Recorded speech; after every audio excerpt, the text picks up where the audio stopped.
medyasına göre Doğu Türkistan'da son 8 ayda 1.974.000 işçi transferi gerçekleştirildi.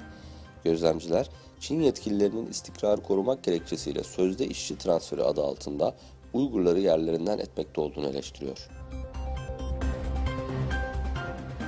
Amerika Birleşik Devletleri merkezli The Jamestown Foundation tarafından yayınlanan bir raporda, Doğu Türkistan'daki ÇKP Genel Sekreteri Çen'in, Doğu Türkistan'da izlemekte olduğu politikalarının istikrar getirmek yerine kalıcı problemlere yol açtığı kaydedildi.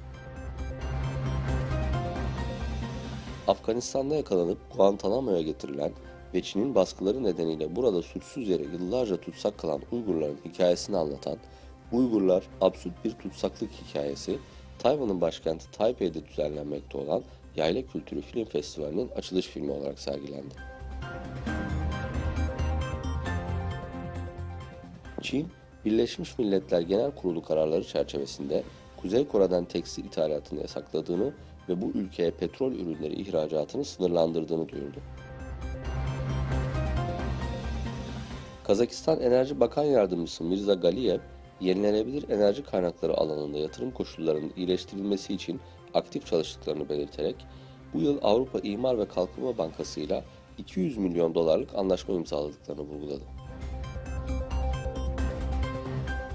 Almanya'da 61,5 milyon seçmen, Almanya genelindeki 299 seçim bölgesinde yeni federal meclisi ve dolayısıyla hükümeti belirlemek üzere bugün sandık başına gidiyor.